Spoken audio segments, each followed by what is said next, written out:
مرد نے کہا کہ اگر تو نے نماز چھوڑ دی تو تجھے طلاق، پھر قضا پڑھ لی تو اب اس کا کیا حکم ہوگا؟ چنانچہ اگر کسی شخص نے اپنی بیوی سے کہا کہ اگر تو نے نماز چھوڑی تو تجھے طلاق، پھر اس نے نماز چھوڑ دی لیکن بعد میں اسے قضا کر لی، نماز کو تو چھوڑی تھی لیکن بعد میں اس نے اس نماز کی قضا کر لی، تو اس کی بیوی پر طلاق ہوگی یا نہیں؟ تو پھر اس سلسلے میں تھوڑی سی تفصیل ہے، وہ یہ کہ مشائخ دونوں طرف گئے ہیں۔ مشائخ کا چونکہ اس کے اندر اختلاف برپا ہے، بعض نے فرمایا کہ اس سے طلاق واقع نہیں ہوگی، بعض مشائخ کا کہنا ہے کہ اس سے کوئی طلاق واقع نہیں ہوگی، لیکن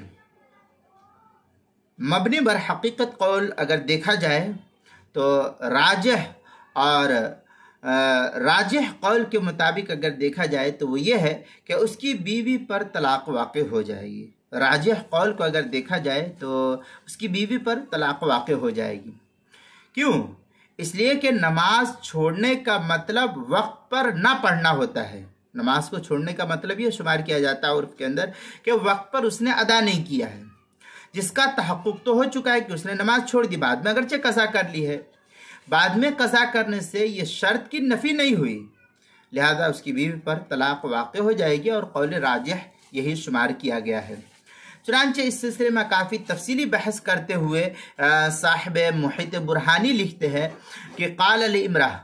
ان ترکت صلاۃ فانت طالق، او قال ان ترکت صلاۃ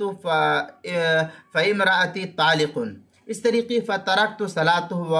وقضیتها، اس طریقے کی عبارت جو ہے وقضیتها او ترک الصلاۃ وقضاها، اس طریقے کی عبارت جو ہے نقل کی ہے المحیط البرہانیہ کی کتاب الطلاق الفصل السابع عشر الایمان بالطلاق کے تحت 5ویں جلد صفحہ 110 مسئلہ نمبر 5320 جو مجلس علمی سے چھپا ہوا نسخہ ہے۔ اسی طریقے سے فتاوی تاتار خانیہ اس کے باب الایمان بالطلاق کے